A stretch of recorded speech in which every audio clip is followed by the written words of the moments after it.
Un ensayo lúcido, directo y colmado de ejemplos sobre una eterna realidad de la vida del hombre y de la mujer. En este libro, C.S. Lewis refleja sobre los 4 tipos básicos del amor humano: el afecto, la amistad, el eros y la caridad. El autor explora la promesa y el peligro del amor entre padres e hijos, el amor que los hombres comparten con otros hombres y las mujeres con otras mujeres, el amor entre hombre y mujer y el amor de y por Dios que aumenta todo amor. Lewis también considera las preguntas acerca del sexo, la posesividad, los celos, el orgullo, el falso sentimentalismo, los buenos y malos modales al amar y la necesidad de más risas entre amantes. Hay riesgos que acompañan las recompensas del amor, nos advierte el autor, pero nos recomienda que los aceptemos, ya que el único lugar fuera del cielo donde uno puede estar perfectamente a salvo de todos los peligros y las perturbaciones del amor es el infierno.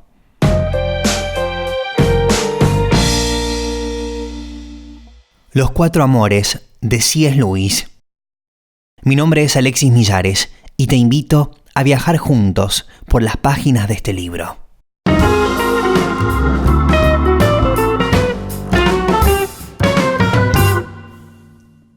Capítulo 3. El afecto. Empiezo con el más sencillo y más extendido de los amores, el amor en el que nuestra experiencia parece diferenciarse menos de la de los animales. Debo añadir inmediatamente que no por eso le doy menos valor. Nada en el ser humano es mejor o peor por compartirlo con las bestias. Cuando le reprochamos a un hombre que es un animal, no queremos decir que manifieste características animales, todos las tenemos, sino que manifiesta estas y solo estas, y cuando lo que se requiere es lo específicamente humano.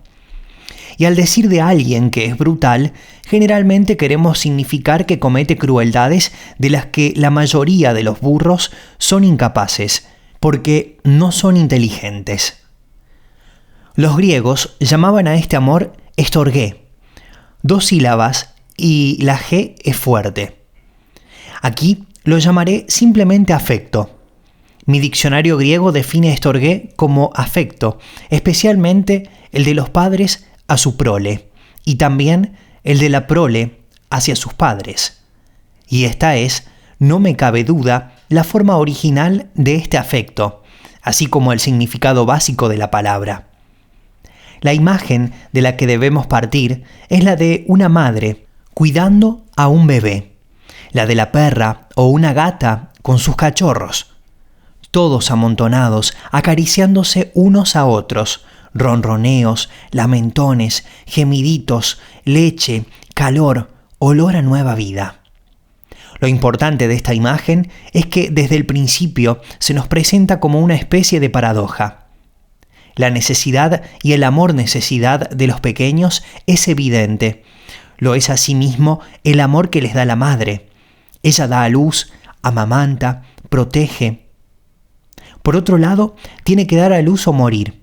Tiene que amamantar o sufrir. En este sentido, su afecto es también un amor-necesidad. Y aquí está la paradoja. Es un amor-necesidad, pero lo que necesita es dar. Es un amor que da, pero necesita ser necesitado. Volveremos sobre este punto. En la vida animal, y más aún en la nuestra, el afecto se extiende mucho más allá de la relación madre e hijo. Ese cálido bienestar, esa satisfacción de estar juntos, abarca toda clase de objetos. Es el menos discriminativo de los amores. De algunas mujeres podemos augurar que tendrán pocos pretendientes y de algunos hombres que probablemente tengan pocos amigos. No tienen nada que ofrecer. Pero casi todo el mundo puede llegar a ser objeto de afecto. El feo, el estúpido e incluso esos que exasperan a todo el mundo. No es necesario que haya nada manifiestamente valioso entre quienes une el afecto. He visto cómo sienten afecto por un débil mental, no solo sus padres, sino sus hermanos.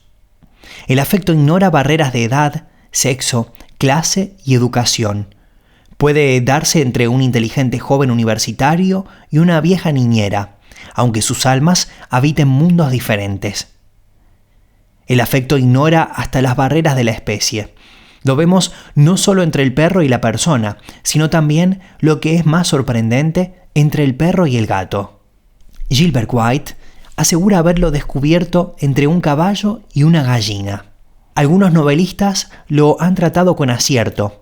En Tristram Shandy, mi padre y el tío Toby están lejos de tener alguna comunidad de intereses o ideas que no pueden hablar ni 10 minutos sin discutir, pero nos hacen sentir su profundo afecto mutuo. Lo mismo ocurre con Don Quijote y Sancho Panza, Pickwick y Sam Wells, Dick Swiveller y la Marquesa. Y lo mismo sucede también, aunque quizás sin la intención consciente del autor, en El viento en los sauces. El cuarteto formado por Mole, Rat, Badger y Toad manifiesta la asombrosa heterogeneidad que cabe entre los que están ligados por el afecto. Pero el afecto tiene sus propias reglas. Su objeto tiene que ser familiar. A veces podemos señalar el día exacto en que nos enamoramos o iniciamos una nueva amistad, pero dudo que podamos percibir el comienzo de un afecto. Cuando se toma conciencia de ello, uno se da cuenta de que ya venía de tiempo atrás. El uso de la palabra viejo o vieux como una expresión de afecto es algo significativo. El perro ladra a desconocidos que nunca le han hecho ningún daño y mueve la cola ante viejos conocidos aun cuando nunca le hayan hecho ningún bien. El niño tendrá cariño a un viejo jardinero rudo que apenas se ha percatado de él y en cambio se aleja del visitante que está tratando de conseguir que el niño le mire, pero tiene que ser un viejo jardinero, uno que siempre haya estado allí, ese siempre de los niños, breve en el tiempo, pero que parece inmemorial. El afecto, como ya he dicho, es el amor más humilde, no se da importancia. La gente puede estar orgullosa de estar enamorada o de su amistad, pero el afecto es modesto, discreto y pudoroso. En una ocasión en que yo comentaba sobre el afecto que a menudo se podía observar entre un perro y un gato, un amigo mío replicó: «Sí, de acuerdo, pero apuesto a que ningún perro se lo confesaría a otros perros». Esto es, por lo menos, una buena caricatura de los afectos humanos. Dejemos que los feos se queden en casa, dice Comus. Pues bien, el afecto tiene la cara de ir por casa, y también tienen la cara así muchos por quienes sentimos afecto. El hecho de quererlos o de que nos quieran no es una prueba de nuestra finura o sensibilidad. Lo que he llamado amor de apreciación no es un elemento básico en el caso del afecto. Habitualmente son necesarios la ausencia y el dolor para que podamos alabar a quienes estamos ligados por el afecto. Contamos con ellos, y esto de contar con ellos, que puede ser un insulto en el caso del amor erótico, aquí es hasta cierto punto razonable y adecuado, porque se aviene bien con la amable y sosegada naturaleza de ese sentimiento. El afecto no sería afecto si se hablara de él repetidamente y a todo el mundo. Mostrarlo en público es como exhibir los muebles de un hogar en una mudanza. Están muy bien donde están, pero a plena luz del día se ve lo raídos y chillones o ridículos que son. El afecto parece como si se colara o filtrara por nuestras vidas. Vive en el ámbito de lo privado, de lo sencillo, sin ropajes, suaves pantuflas, viejos vestidos, viejos chistes, el golpeteo del rabo del perro contra el suelo de la cocina, el ruido de la máquina de coser, un muñeco olvidado en el jardín. Pero debo rectificar de inmediato. Estoy hablando de afecto tal como es cuando se da fuera de los otros amores. A veces, sí, se da de ese modo, pero a veces no. Así, como la ginebra no es únicamente para beber sola, sino que forma parte de muchos combinados. Así el afecto, además de ser un amor en sí mismo, puede entrar a formar parte de otros amores y colorearlos completamente, hasta llegar a ser como el ámbito en que ese amor se manifiesta cada día. Sin el afecto, los amores quizá no fueran muy bien. Hacerse amigo de alguien no es lo mismo que ser afectuoso con él. Pero cuando nuestro amigo ha llegado a ser un viejo amigo, todo lo referente a él que al principio no tenía que ver con la amistad, se vuelve familiar y se ama de un modo familiar. En cuanto al amor erótico, no puedo imaginar nada más desagradable que sentirlo, salvo por breve tiempo, sin ese vestido casero del afecto. De otro modo, no sería nada fácil, o demasiado angelical, o demasiado animal, o una cosa después de la otra, nunca demasiado grande o demasiado pequeña para el hombre. Hay de hecho un encanto especial, tanto en la amistad como en el eros, en esos momentos en que el amor de apreciación descansa, por así decir, acurrucado y dormido, y únicamente una sosegada y cotidiana relación nos envuelve. Libres como en la soledad, aunque ninguno de los dos esté solo. No hay necesidad de hablar ni de hacer el amor, no hay necesidad de nada, excepto, quizá, de alimentar el fuego. Esta mezcla y superposición de amores nos aparece muy clara por el hecho de que en la mayoría de los lugares y épocas los tres amores, el afecto, la amistad y el eros, han tenido en común como una expresión suya el beso. En la Inglaterra actual, la amistad ya no lo usa, pero sí lo hacen el afecto y el eros. Pertenece tan plenamente a ambos que no podemos saber ahora cuál lo tomó del otro, o si es que hubo tal derivación. Lo que con seguridad podemos decir es que el beso del afecto es distinto del beso del eros. Sí, pero no todos los besos de los enamorados son besos de enamorados. De nuevo, ambos amores tienden, ante el desconcierto de mucha gente moderna, a usar una lengua y un modo de hablar infantiles. Y esto no es exclusivo de la especie humana. El profesor Lawrence dice que cuando los cuervos están enamorados, sus llamadas consisten principalmente en sonidos infantiles, reservados por los cuervos adultos para estas ocasiones. Nosotros y los pájaros tenemos la misma motivación. Las diferentes clases de ternura son todas ternura, y el lenguaje de la primera ternura, que hemos conocido, siempre revive para expresarse adecuadamente en su nuevo papel. No hemos mencionado todavía uno de los más notables subproductos del afecto. Como he dicho, no es primordialmente un amor de apreciación, no es un amor que discrimine. Puede darse, aunque no sea fácil, entre las personas que menos podía esperarse. Aun con todo, curiosamente, este mismo hecho indica que, en último término, puede ser posible un afecto que de otro modo no hubiera existido. Podemos decir, no sin razón, que hemos elegido a nuestros amigos y a la mujer que amamos por sus distinguidas cualidades: hermosura, franqueza, bondad, agudeza, inteligencia o lo que sea. Pero tendrá que ser la clase especial de agudeza, el tipo especial de belleza, la clase especial de bondad que nos agrada, pues tenemos nuestros propios gustos respecto a estas y otras cualidades. Y ahí, ¿por qué amigos y enamorados sienten que están hechos el uno para el otro? El especial mérito del afecto consiste en que puede unir a quienes más radicalmente e incluso más cómicamente no lo están. Personas que si no hubiesen sido puestas por el destino en el mismo sitio o ciudad, no habrían tenido nada que ver la una con la otra. Si el afecto surge, por supuesto, que a menudo no ocurre, los ojos de esas personas comienzan a abrirse.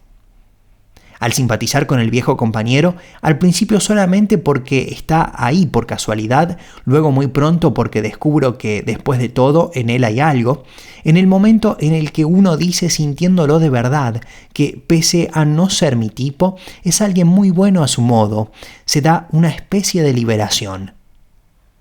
Quizá no lo experimentamos así. Puede ser que nos sintamos solo tolerantes e indulgentes, pero en realidad hemos cruzado una frontera.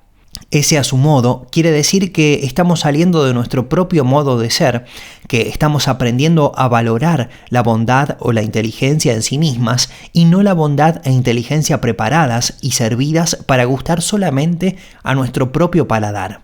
Los perros y los gatos deberían criarse siempre juntos, decía alguien. Eso les ensancha mucho la mente y el afecto ensancha la nuestra. De entre todos los amores naturales, ese es el más cristiano, el menos afectado y el más abierto. Las personas con quienes a uno le toca vivir en familia, en el colegio, a la hora del rancho, en un barco, en la comunidad religiosa, son, desde ese punto de vista, un círculo más amplio que el de los amigos, por numerosos que sean, y a quienes uno ha elegido. El hecho de tener muchos amigos no prueba que yo tenga una honda apreciación de la especie humana. Sería lo mismo que decir, para probar la amplitud de mis gustos literarios, que soy capaz de disfrutar con todos los libros que tengo en mi biblioteca. En ambos casos, la respuesta es la misma. Usted eligió esos libros, usted eligió esos amigos. Es lógico que le agraden. La verdadera amplitud de gustos respecto a los hombres se muestra igualmente en que encontremos algo digno de aprecio en el muestrario humano con que uno tiene que encontrarse cada día. Según mi experiencia, el afecto es lo que crea este gusto y nos enseña primero a saber observar a las personas que están ahí, luego a soportarlas y después a sonreírles, luego a que nos sean gratas y al fin a apreciarlas, que están hechas para nosotros. Gracias a Dios no son más que ellas mismas, más raras de lo que uno hubiera creído y mucho más valiosas de lo que suponíamos. Y ahora nos acercamos al punto peligroso. El afecto, ya lo dije, no se da importancia. La caridad, decía San Pablo, no es engreída. El afecto puede amar lo que no es atractivo. Dios y sus santos aman lo que no es amable. El afecto no espera demasiado, hace la vista gorda ante los errores ajenos, se rehace fácilmente después de una pelea. Como la caridad sufre pacientemente y es bondadoso y perdona. El afecto nos descubre el bien que podríamos no haber visto o que sin él podríamos no haber apreciado. Lo mismo hace la santa humildad. Pero si nos detuviéramos solo en esas semejanzas, podríamos llegar a creer que ese afecto no es simplemente uno de los amores naturales, sino el amor en sí mismo, obrando en nuestros corazones humanos y cumpliendo su ley. Tendrían razón, entonces, los novelistas ingleses de la época victoriana. ¿Es el amor de ese tipo suficiente? ¿Son los afectos caseros, cuando están en su mejor momento y en su desarrollo más pleno, lo mismo que la vida cristiana? La respuesta a estas preguntas, lo sé con seguridad, es decididamente no. No digo solamente que esos novelistas escribieron a veces como si nunca hubieran conocido ese texto evangélico sobre el odiar a la esposa y a la madre y aún la propia vida, aunque por supuesto sea así, sino que la enemistad entre los amores naturales y el amor de Dios es algo que un cristiano procura no olvidar. Dios es el gran rival, el objeto último de los celos humanos, esa belleza terrible como la de una gorgona, que en cualquier momento me puede robar, al menos a mí me parece un robo, el corazón de mi esposa, el de mi marido o de mi hija. La amargura de una cierta incredulidad que se disfraza en quienes la sienten, de anticlericalismo, de rechazo de la superstición, se debe en realidad a esto. Pero no estoy pensando ahora en esa rivalidad. Trataremos de ella en un capítulo posterior. Por el momento nuestra tarea está más pegada a la tierra. ¿Cuántos hogares felices de estos existen? Peor incluso, los que son desgraciados, ¿lo son por falta de afecto? Yo creo que no. Puede estar presente y ser causa de desdicha, pues casi todas las características de ese amor son ambivalentes, pueden actuar tanto para bien como para mal.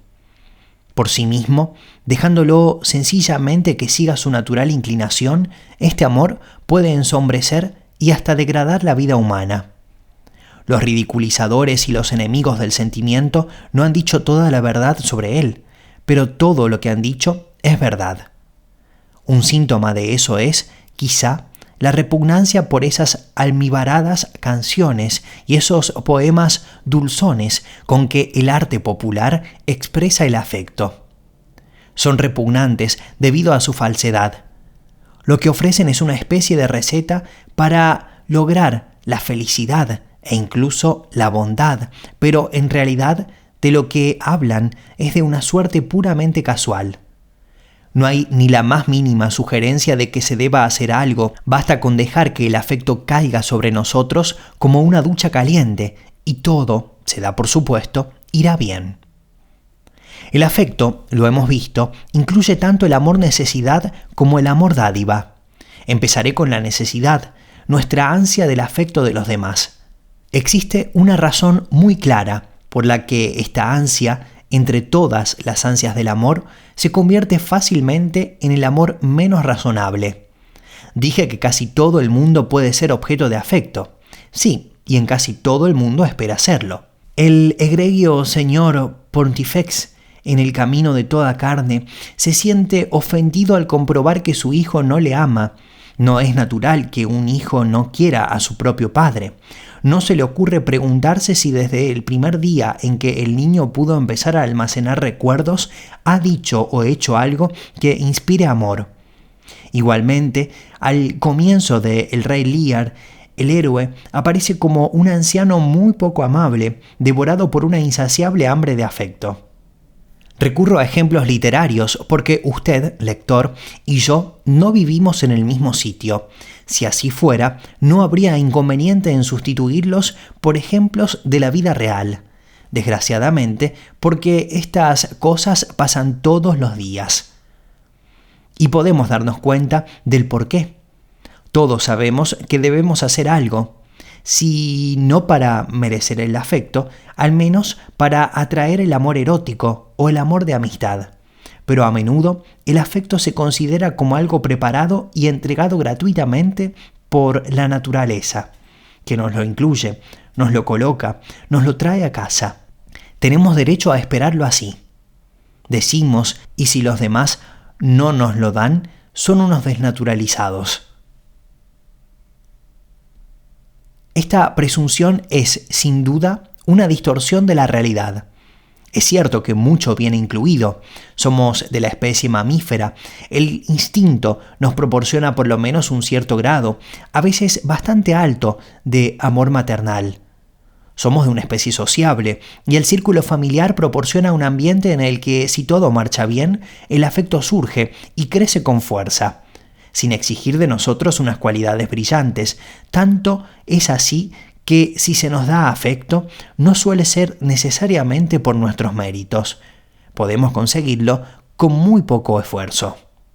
Desde una confusa percepción de la realidad, muchos son amados con afecto independientemente de sus méritos. El señor Pontifex saca una absurda conclusión. Por tanto, yo, que no lo merezco, tengo derecho a él. Es como si, en un plano mucho más elevado, argumentáramos que dado que ningún hombre tiene por sus méritos derecho a la gracia de Dios, yo, al no tener mérito, tengo derecho a ella. En ninguno de esos casos es cuestión de derechos. Lo que tenemos no es un derecho a esperar, sino una razonable expectativa de ser amados por nuestros familiares si nosotros y ellos somos más o menos gente normal. Pero puede que no lo seamos, puede que seamos insoportables.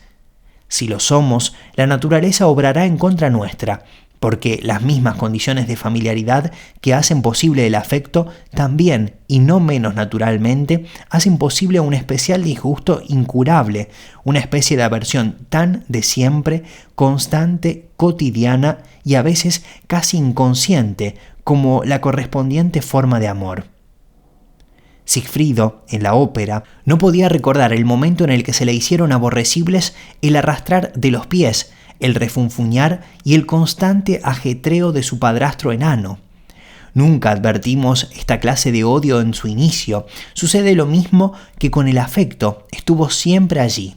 Observemos qué viejo es un término tanto peyorativo como cariñoso.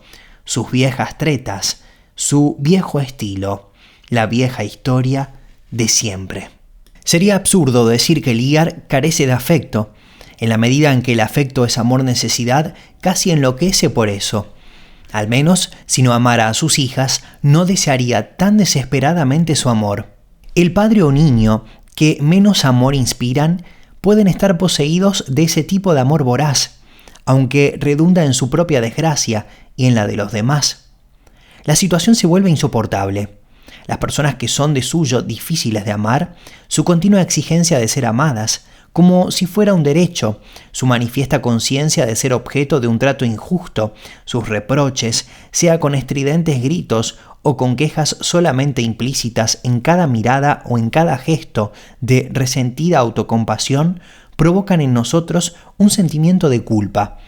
Esa es su intención, por una falta que no podíamos evitar y que no podemos dejar de cometer. Esas personas sellan así la verdadera fuente en la que desean beber. Si en algún momento propicio surge en nosotros cualquier brizna de afecto por ellas, su exigencia creciente nos paraliza de nuevo. Y por supuesto, esas personas desean siempre las mismas pruebas de nuestro amor. Tenemos que estar a su lado, escucharles, compartir sus quejas contra alguna determinada persona. Si mi hijo me quisiera de veras, se daría cuenta de lo egoísta que es su padre. Si mi hermano me quisiera, tomaría partido por mí y contra nuestra hermana. Si usted me quisiera, no permitiría que me trataran así. Y mientras tanto, siguen estando lejos del verdadero camino. Si quieres ser amado, sé amable, dijo Ovidio. Ese viejo y simpático bribón solo quería decir, si quieres atraer a las chicas, tienes que ser atractivo, pero su consejo tiene una aplicación más amplia. El amante de su generación era más listo que el señor Pontifex y que el rey Lear. Lo verdaderamente asombroso no es que esas insaciables exigencias de los que menos amor inspiran resulten vanas a veces, sino que sean con tanta frecuencia atendidas. Uno puede ver cómo a una mujer en su adolescencia, en su juventud y en los largos años de su madurez, hasta que llega casi a la vejez, se la atiende, se la obedece, se la mima y quizá lo que se está haciendo es mantener a un vampiro materno para el que todo cariño y obediencia son pocos. El sacrificio, siempre hay dos puntos de vista sobre esto, puede ser hermoso, pero no lo es cuando esa vieja lo exige. El carácter de incluido o inmerecido del afecto arrastra a una interpretación terriblemente equivocada que se hace con tanta facilidad como falta de coherencia. Se oye hablar mucho de la grosería de las nuevas generaciones. Yo soy una persona mayor y podría esperarse que tomara partido por los viejos. Pero en realidad me han impresionado mucho más los malos modales de los padres hacia sus hijos que los de estos hacia sus padres. ¿Quién no ha estado en la incómoda situación de invitado a una mesa familiar donde el padre o la madre han tratado a su hijo, ya mayor, con una descortesía que, si se dirigiera a cualquier otro joven, habría supuesto sencillamente terminar con ellos toda relación? Las afirmaciones dogmáticas sobre temas que los jóvenes entienden y los mayores no, las crueles interrupciones, el contradecirles de plano, hacer burla de cosas que los jóvenes toman en serio, a veces sobre religión, insultantes alusiones a amigos suyos, todo eso proporciona una fácil respuesta a la pregunta ¿por qué están siempre fuera? ¿Por qué les gusta más cualquier cosa que su propio hogar?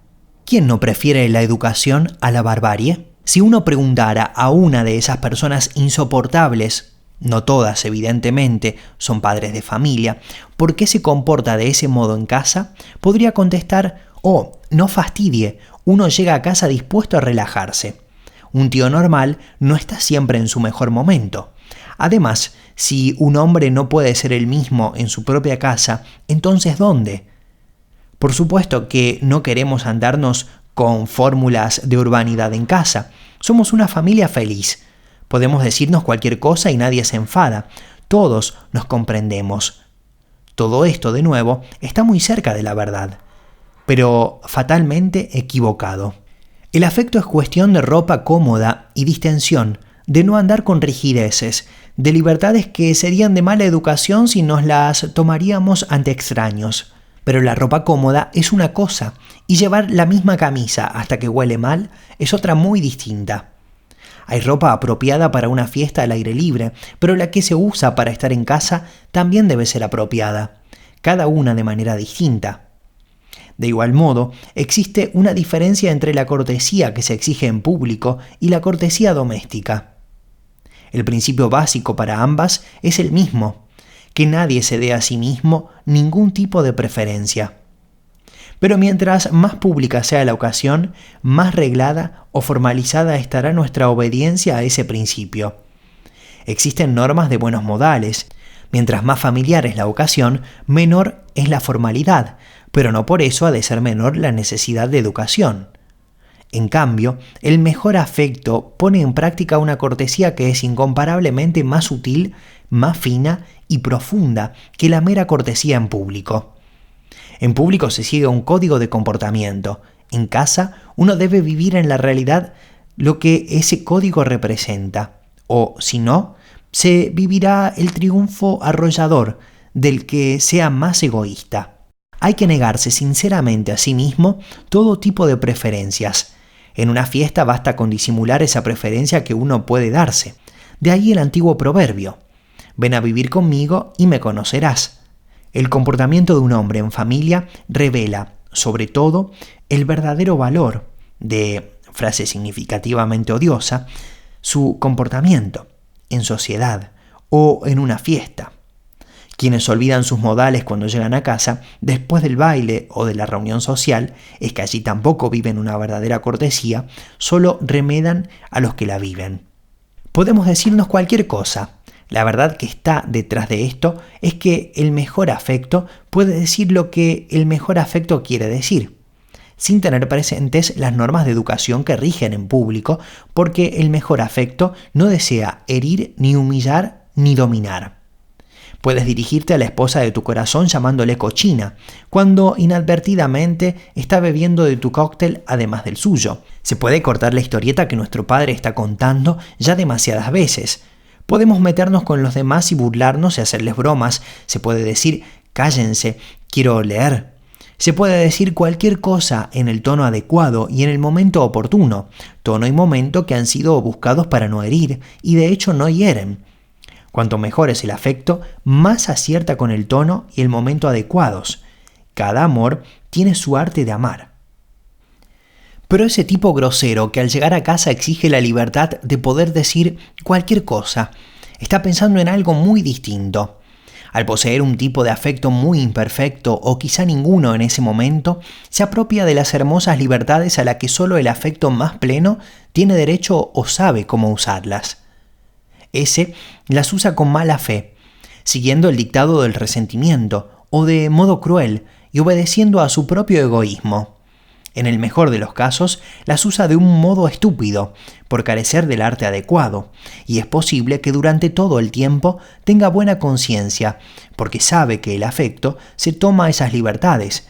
Por lo tanto, concluye él, al hacerlo así, está siendo afectuoso. Si alguien se ofende, él dirá que la culpa es del otro, que no sabe querer, se siente herido, ha sido mal interpretado. En esas ocasiones a veces se venga levantando la cola y adoptando una actitud buscadamente educada, con la que implícitamente quiere decir, ¿de modo que no estamos en familia? ¿Así que tenemos que comportarnos como simples conocidos? Muy bien, yo esperaba que... Pero no importa, se hará como tú digas. Esto ilustra bastante bien la diferencia entre cortesía en familia y cortesía formal. Lo que es adecuado para una puede ser justamente lo que infringe la otra, una actitud despreocupada y desenvuelta al ser presentado a una persona eminente es tener malos modales. Poner en práctica, en casa, ceremoniosas fórmulas de cortesía, actitudes públicas en lugares privados, es y lo será siempre una forma de tener malos modales. En Tristan Shandy hay un delicioso ejemplo de lo que son verdaderos buenos modales en familia.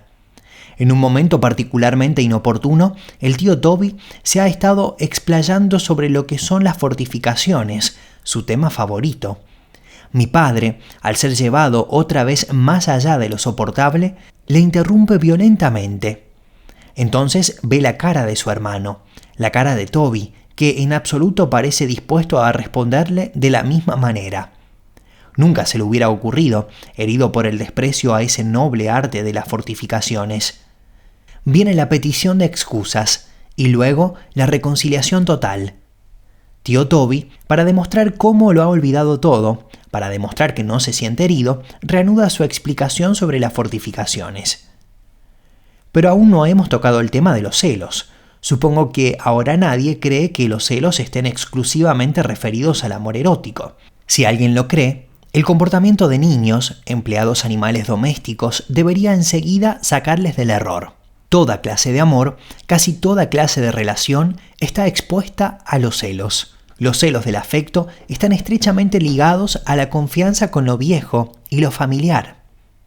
Lo mismo sucede con la falta de importancia total o relativa para el afecto de lo que yo denomino amor de apreciación. No deseamos que los viejos rostros familiares se vuelvan más vivos o más hermosos, que los viejos hábitos cambien, aunque sea para mejor, que las viejas bromas o intereses sean reemplazados por atrayentes novedades. Todo cambio es una atracción al afecto. Un hermano y una hermana, o dos hermanos, porque el sexo aquí no interviene, crecen hasta cierta edad compartiéndolo todo. Leyeron los mismos tebeos, treparon a los mismos árboles, juntos fueron piratas o astronautas, comenzaron y abandonaron al mismo tiempo la colección de sellos. De pronto sucedió algo terrible.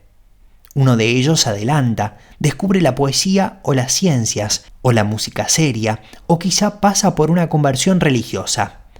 Su vida se llena con este nuevo interés que el otro no puede compartir. Se queda atrás. Dudo que la infidelidad de una mujer o de un marido produzca una sensación más terrible de abandono o de celos más fuertes que los que puede provocar a veces esta situación. No son aún los celos por los nuevos amigos que pronto hará el desertor, pero eso vendrá.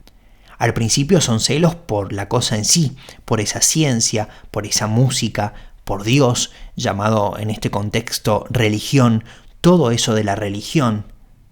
Probablemente los celos se manifiesten con un intento de ridiculizar ese nuevo interés del amigo.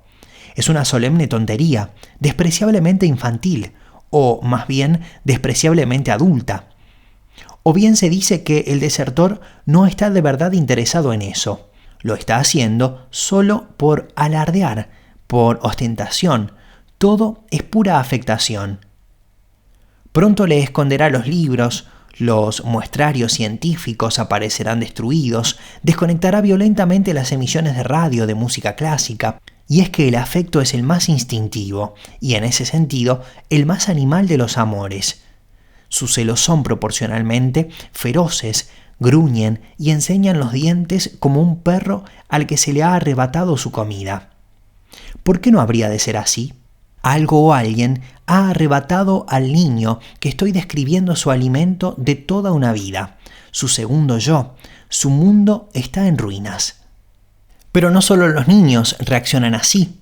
Pocas cosas en la pacífica vida corriente de un país civilizado se acercan más a lo perverso que el rencor con que toda una familia no creyente mira al único miembro de ella que se ha hecho cristiano, o la manera como toda una familia de bajo nivel cultural mira al único hijo que da muestras de convertirse en un intelectual.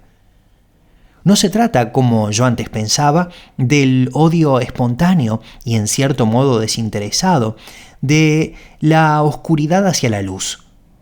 Una familia observante en la que uno de sus miembros se ha vuelto ateo no siempre se comportará mucho mejor. Es la reacción ante la deserción, ante el robo, pues algo o alguien nos ha robado a nuestro hijo o hija. El que era uno de los nuestros se ha convertido en uno de ellos, de los otros. ¿Quién tenía derecho a hacer una cosa así? Él es nuestro. Una vez que el cambio ha comenzado, ¿quién sabe dónde pueden ir a parar las cosas? Y pensar que éramos tan felices y estábamos tan tranquilos sin hacer daño a nadie. A veces se sienten unos curiosos celos dobles, por así decir, o más bien dos celos incompatibles que pugnan uno contra otro en el ánimo del que lo sufre. Por un lado, todo esto es un disparate, un condenado y petulante disparate, una hipócrita farsa. Pero suponiendo que esto tuviera algún sentido, suponiendo que en realidad hubiera algo valioso en la literatura o en el cristianismo, y si el desertor hubiera entrado realmente en un nuevo mundo que el resto de nosotros ni sospecha. Pero si fuera así, ¡qué injusticia! ¿Por qué él? ¿Por qué no nosotros? ¡Qué chiquilla descarada! ¡Qué muchacho más atrevido! ¿Cómo se le pueden ocurrir cosas que a sus padres no se le ocurren? Y dado que esto resulta absolutamente increíble y difícil de admitir, los celos vuelven a la hipótesis anterior de que todo es un disparate. En esta situación, los padres se encuentran en una postura más cómoda que la de sus hermanos o hermanas. Su pasado es desconocido por los hijos. Cualquiera que sea el nuevo mundo del desertor, siempre podrá decir que ellos pasaron por lo mismo y salieron ilesos. En una fase dicen que ya se les pasará. Nada es más satisfactorio que poder decir eso. Es algo que no puede comprobarse y ser refutado, ya que se trata de una afirmación de futuro. Duele, a pesar de que, dicho con ese tono de indulgencia, parece difícil que pueda doler. Es más, los mayores pueden llegar a creer de veras lo que dicen, y lo mejor es que puede resultar al final que tenían razón, y si no, no será culpa suya. Hijo, hijo, tus locas extravagancias acabarán destrozando el corazón de tu madre. Esta queja eminentemente victoriana puede haber sido a menudo sincera. El afecto se sentía amargamente herido cuando un miembro de la familia se salía del etos doméstico para caer en algo peor: el juego, la bebida o tener relaciones con una chica de revista. Por desgracia, es casi igualmente posible destrozar el corazón de una madre al elevarse por encima del etos del hogar. El tenaz conservadurismo del afecto actúa en ambos sentidos. Puede ser la relación doméstica propia de ese tipo de educación suicida para la nación, que frena al niño dotado porque los mediocres e incapaces podrían sentirse heridos si a ese niño se le hiciera pasar de manera antidemocrática a una clase más avanzada que la de ellos. Estas perversiones del afecto están sobre todo relacionadas con el afecto como amor-necesidad, pero también el afecto como amor-dádiva tiene esas perversiones. Pienso en la señora atareada, que falleció hace unos meses. Es realmente asombroso ver cómo su familia se ha recuperado del golpe. Ha desaparecido la expresión adusta del rostro de su marido y ya empieza a reír. El hijo menor, a quien siempre consideré como una criatura amargada e irritable, se ha vuelto casi humano. El mayor, que apenas paraba en casa, salvo cuando estaba en cama, ahora se pasa el día sin salir y hasta ha comenzado a reorganizar el jardín. La hija, a quien siempre se la consideró delicada de salud, aunque nunca supe exactamente cuál era su mal, está ahora recibiendo clases de equitación que antes le estaban prohibidas y baila toda la noche. Y juega largos partidos de tenis. Hasta el perro, al que nunca dejaban salir sin correa, es actualmente un conocido miembro del club de las farolas de su barrio. La señora atareada decía siempre que ella vivía para su familia y no era falso. Todos en el vecindario lo sabían. Ella vive para su familia, decían. ¡Qué esposa! ¡Qué madre! Ella hacía todo el lavado. Lo hacía mal, eso es cierto, y estaban en situación de poder mandar toda la ropa a la lavandería, y con frecuencia le decían que lo hiciera, pero ella se mantenía en sus 13. Siempre había algo caliente a la hora de comer para quien estuviera en casa, y por la noche siempre, incluso en pleno verano. Le suplicaban que no les prepararan nada, protestaban y hasta casi lloraban, porque sinceramente en verano preferían la cena fría. Daba igual, ella vivía para su familia. Siempre se quedaba levantada para esperar al que llegara tarde por la noche, a las 2 o a las 3 de la mañana. Eso no importaba. El rezagado encontraría siempre el frágil, pálido y preocupado rostro esperándole como una silenciosa acusación, lo cual llevaba consigo que teniendo un mínimo de decencia no se podía salir muy seguido. Además siempre estaba haciendo algo. Era, según ella, yo no soy juez, una excelente modista aficionada y una gran experta en hacer punto. Y por supuesto, a menos de ser un desalmado, había que ponerse las cosas que te hacía. El párroco me ha contado que desde su muerte las aportaciones de solo esta familia en cosas para vender sobrepasan las de todos los demás feligreses juntos. ¿Y qué decir de sus desvelos por la salud de los demás? Ella sola sobrellevaba la carga de la delicada salud de esa hija. Al doctor, un viejo amigo, no lo hacía a través de la seguridad social. Nunca se le permitió discutir esta cuestión con su paciente. Después de un brevísimo examen, era llevado por la madre a otra habitación porque la niña no debía preocuparse ni responsabilizarse de su propia salud. Solo debía recibir atenciones, cariños, mimos, cuidados especiales, horribles jarabes reconstituyentes y el desayuno en la cama. La señora atareada, como ella misma decía, a menudo se consumía toda entera por su familia. No podían detenerla, y ellos tampoco podían. Siendo personas decentes como eran, sentarse tranquilos a contemplar lo que hacía. Tenían que ayudar, realmente siempre tenían que estar ayudando, es decir, tenían que ayudarla a hacer cosas para ellos, cosas que ellos no querían. En cuanto al querido perro, era para ella, según decía, como uno de los niños. En realidad, como ella lo entendía, era igual que ellos, pero como el perro no tenía escrúpulos, se las arreglaba mejor que ellos. Y a pesar de que era controlado por el veterinario, sometido a dieta y estrechamente vigilado, se las ingeniaba para acercarse hasta el cubo de la basura o bien donde el perro del vecino. Dice el párroco que la señora atareada está ahora descansando. Esperemos que así sea. Lo que es seguro es que su familia sí lo está.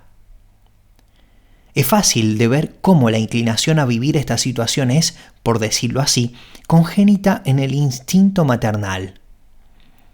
Se trata, como hemos visto, del amor dádiva, pero de un amor dádiva que necesita dar, por tanto, necesita que lo necesiten. Pero la decisión misma de dar es poner a quien recibe en una situación tal que ya no necesite lo que le damos.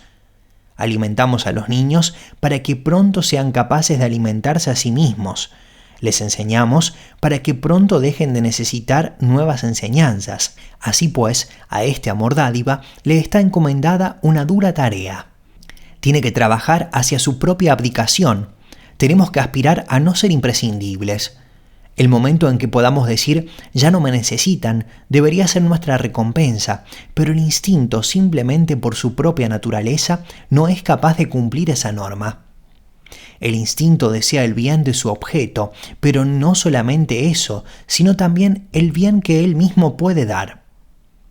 Tiene que aparecer un amor mucho más elevado, un amor que desee el bien del objeto como tal, cualquiera que sea la fuente de donde provenga el bien, y ayudar o dominar el instinto antes de que pueda abdicar, y muchas veces lo hace, por supuesto. Pero cuando eso no ocurre, la voraz necesidad de que a uno le necesiten se saciará, ya sea manteniendo como necesitados a sus objetos o inventando para ellos necesidades imaginarias, lo hará despiadadamente en cuanto que piensa, en cierto sentido con razón, que es un amor dádiva y que, por lo tanto, se considera a sí mismo generoso. No solamente las madres pueden actuar así, todos los demás afectos que necesitan que se les necesite, ya sea como consecuencia del instinto de progenitores o porque se trate de tareas semejantes, pueden caer en el mismo hoyo. El afecto del protector por su protégé es uno de ellos. En la novela de Jane Austen, Emma trata de que Harriet Smith tenga una vida feliz, pero solo la clase de vida feliz que Emma ha planeado para ella. Mi profesión, la de profesor universitario, es en este sentido muy peligrosa. Por pocos buenos que seamos, siempre tenemos que estar trabajando con la vista puesta en el momento en que nuestros alumnos estén preparados para convertirse en nuestros críticos y rivales. Deberíamos sentirnos felices cuando llega ese momento, como el maestro de esgrima se alegra cuando su alumno ya puede tocarle y desarmarle. Y muchos lo están, pero no todos. Tengo edad suficiente para poder recordar el triste caso del Dr. Quartz. No había universidad que pudiera enorgullecerse de tener un profesor más eficaz y de mayor dedicación en su tarea. Se daba por entero a sus alumnos, causaba una impresión imborrable en casi todos ellos. Era objeto de una merecida admiración. Como es lógico, agradecidos, le seguían visitando después de terminada la relación de tutoría. Iban a su casa por las tardes y mantenían interesantes discusiones. Pero lo curioso es que esas reuniones no duraban tarde o temprano. Podía ser al cabo de unos meses o incluso de algunas semanas. Llegaba la hora fatal en que los alumnos llamaban a su puerta y se les decía que el profesor tenía un compromiso, y a partir de ese momento siempre tendría un compromiso. Quedaban borrados para siempre de su vida. Y eso se debía a que en la última reunión ellos se habían rebelado. Habían afirmado su independencia, discrepando del maestro y manteniendo su propia opinión, quizá no sin éxito. El Dr. Quartz no podía soportar tener que enfrentarse a esa misma independencia que él se había esmerado en formar y que era su deber, en la medida de lo posible, despertar en ellos. Wotan se había afanado en crear al Sigfrido libre, pero al encontrarse ante el Sigfrido libre, se enfureció. El Dr. Quartz era un hombre desgraciado. Esa terrible necesidad de que le necesiten a uno encuentra a menudo un escape mimando a un animal. Que a alguien le gusten los animales no significa mucho hasta saber de qué manera le gustan. Porque hay dos maneras. Por un lado, el animal doméstico más perfecto es, por así decir, un puente entre nosotros y el resto de la naturaleza. Todos percibimos a veces, un tanto dolorosamente, nuestro aislamiento humano del mundo subhumano, la atrofia del instinto que nuestra inteligencia impone, nuestra excesiva autoconciencia, las innumerables complicaciones de nuestra situación, la incapacidad de vivir en el presente. Si pudiéramos echar todo eso a un lado, no debemos y además no podemos convertirnos en bestias, pero podemos estar con una bestia. Ese estar es lo bastante personal como para poder dar la palabra con un significado verdadero. Sin embargo, el animal sigue siendo muy principalmente un pequeño conjunto inconsciente de impulsos biológicos con tres patas en el mundo de la naturaleza y una en el nuestro. Es un vínculo, un embajador. ¿Quién no desearía, como Bosanquet ha dicho, tener un representante en la corte de Pan? El hombre con perro cierra una brecha en el universo. Pero claro, los animales son con frecuencia utilizados de una manera peor. Si usted necesita que le necesiten y en su familia muy justamente declinan necesitarle a usted, un animal es obviamente el sucedáneo. Puede usted tenerle toda su vida necesitando de usted. Puede mantenerle en la infancia permanentemente, reducido a una perpetua invalidez, separarlo de todo lo que un auténtico animal desea y, en compensación, crearle la necesidad de pequeños caprichos que solo usted puede ofrecerle. La infortunada criatura se convierte así en algo muy útil para el resto de la familia. Hace de sumidero o desagüe, está usted demasiado ocupado estropeando la vida de un perro para poder estropeársela a otros. Los perros sirven mejor a este propósito que los gatos. Y un mono, según me han dicho, es lo mejor. Además, tiene una mayor semejanza con los humanos. A decir verdad, todo esto supone una muy mala suerte para el animal. Pero es probable que no se dé cuenta del daño que usted le ha hecho. Mejor dicho, usted nunca sabría si se dio cuenta. El más oprimido ser humano, si se le lleva demasiado lejos, puede estallar y soltar una terrible verdad. Pero los animales no pueden hablar. Sería muy aconsejable que los que dicen cuanto más conozco a los hombres, más quiero a los perros, los que en los animales encuentran un consuelo frente a las exigencias de la relación humana, examinaran sus verdaderas razones para decirlo. Espero que no se me interprete mal. Si este capítulo induce a alguien a pensar que la falta de afecto natural supone una depravación extrema, habré fracasado. Tampoco pongo en duda por el momento que el afecto es la causa, en 9 casos sobre 10, de toda la felicidad sólida y duradera que hay en nuestra vida natural. Por lo tanto, sentiré una cierta simpatía por aquellos que comenten estas últimas palabras diciendo algo así como, por supuesto, estas cosas suceden en la realidad. La gente egoísta y neurótica puede retorcer cualquier cosa, hasta el amor, y convertirlo en una especie de sufrimiento o de explotación. Pero ¿para qué poner el acento en casos límites? Algo de sentido común, un poco de tira y afloja, impiden que esto suceda entre personas normales. aunque me parece que este comentario necesita a su vez de otro comentario. Primeramente, en cuanto a lo de neurótico. No me parece que lleguemos a ver las cosas con mayor claridad por calificar todos esos estados dañinos para el afecto como patológicos. Sin duda, hay elementos patológicos que hacen anormalmente difícil y aún imposible para ciertas personas resistir la tentación de caer en esos estados. Hay que llevar a estas personas al médico, sea como sea. Pero pienso que todo el que sea sincero consigo mismo admitirá que esa tentación también la ha sentido. Sentir eso no es una enfermedad, y si lo es, el nombre de esa enfermedad es ser hombre caído. Entre la gente normal, el hecho de ceder a ellas, y quien no ha cedido alguna vez, no es una enfermedad, sino un pecado. La dirección espiritual nos ayudará aquí más que el tratamiento médico. La medicina actúa con el fin de restablecer la estructura natural o la función normal, pero la codicia, el egoísmo, el autoengaño y la autocompasión no son antinaturales ni anormales en el mismo sentido en que lo son el estigmatismo o un riñón flotante. Porque ¿quién, en nombre del cielo, podría calificar de natural o normal a la persona que no tuviera ninguna de esas deficiencias? Será natural si se quiere, pero en un sentido muy distinto. Será archinatural, es decir, será una persona sin pecado original. Hemos visto solo a un hombre así, y él no responde en absoluto a la descripción que puede hacer el psicólogo del ciudadano integrado, equilibrado, adaptado, felizmente casado y con empleo. Uno no puede realmente estar muy adaptado a su mundo si se le dice que tiene un demonio y termina clavado desnudo en un madero. Pero en segundo lugar, ese comentario admite justamente en lo mismo que dice lo que yo estoy intentando decir. El afecto produce felicidad si hay, y solamente si hay sentido común, el dar y recibir mutuos, ese tira y afloja y honestidad. En otras palabras, solo si se añade algo más que el mero afecto. Algo distinto del afecto, pues el sentimiento solo no es suficiente.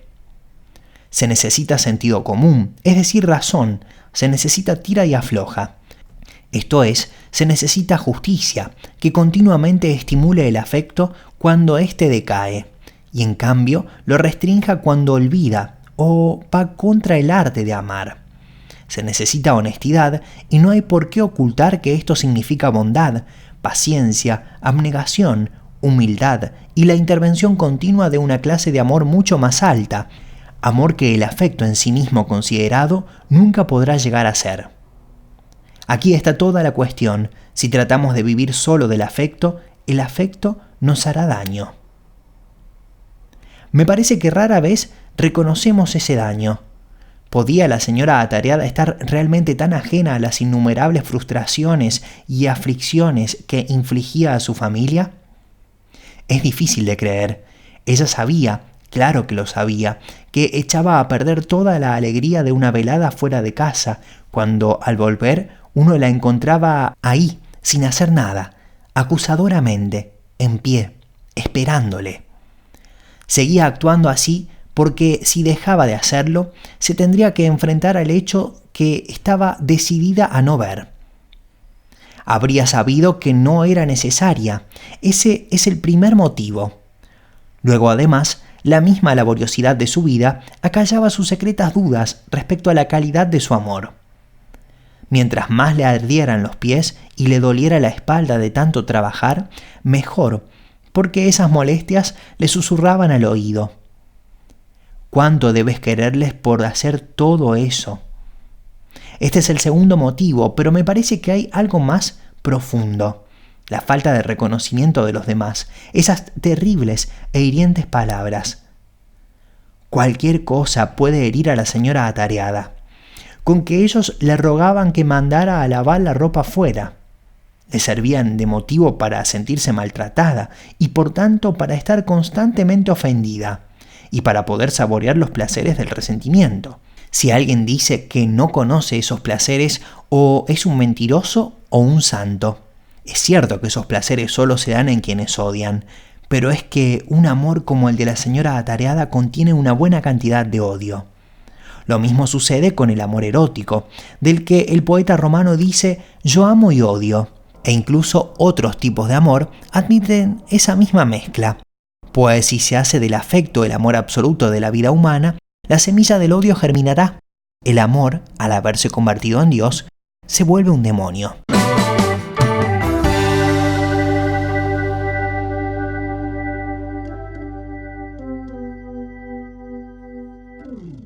Acabamos de escuchar el capítulo número 3, el afecto.